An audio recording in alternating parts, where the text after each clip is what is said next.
Kumusta mga kabasketball?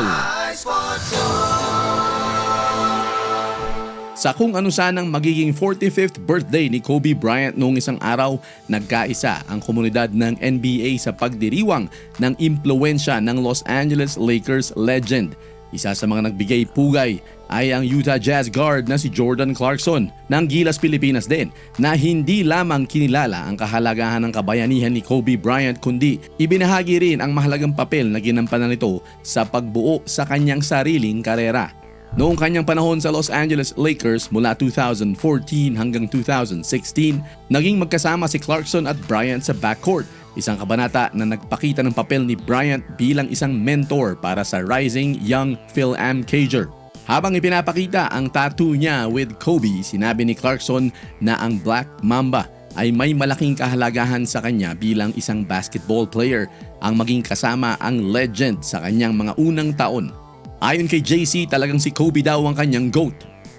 May 100 GCash giveaway tayo mga kabasketball para sa mga mahilig tumalpak dyan at tambay ng mga sportsbook at game apps. Pasok na sa Arena Plus! Bukod sa sportsbook at games, pwede mo pa mapanood ng live ang NBA, PBA at iba pang sports. Ang detalye ng promo pagkatapos ng video.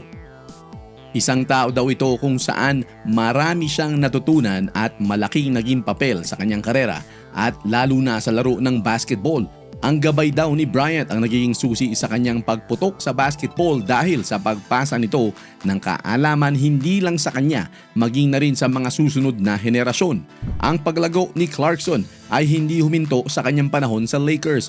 Bilang produkto ng gabay ni Kobe, mahihilera si Clarkson sa hanay ng mga manlalarong matagumpay na nagtransition sa kanilang sariling landas ng tagumpay.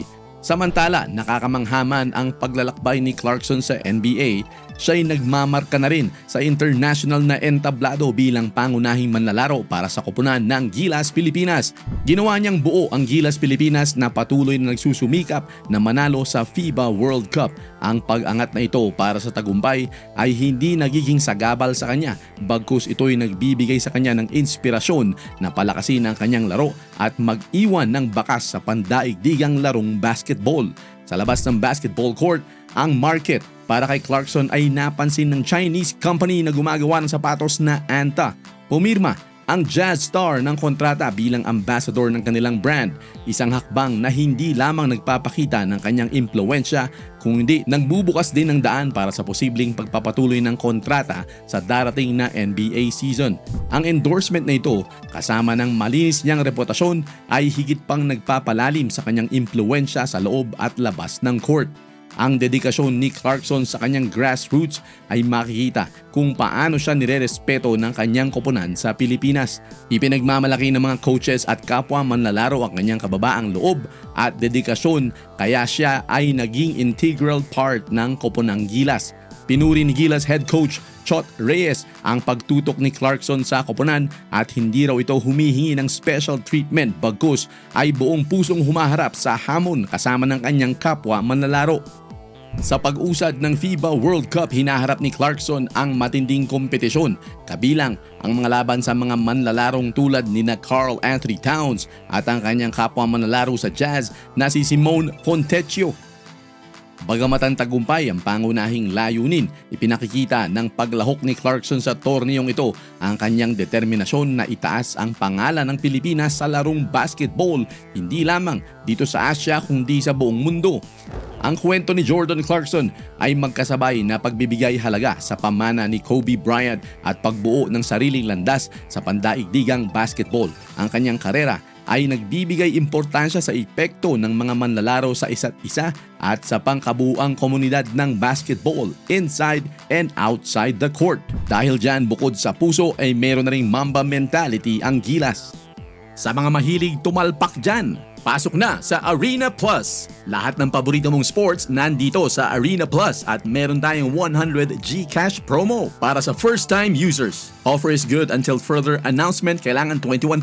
Napakadaling ma-claim ang 100 pesos. Mag-register lang sa Arena Plus gamit ang link sa description o sa pinned comment ng video na ito.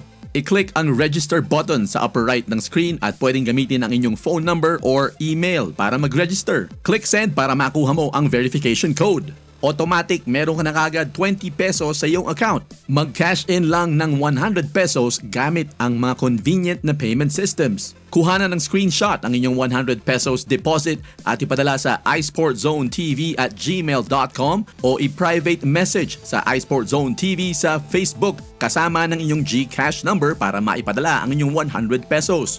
Pwede mong ilaro sa sports o iba't ibang klaseng games sa loob ng Arena Plus. Namimigay din ang Arena Plus ng hundreds of pesos of rebates.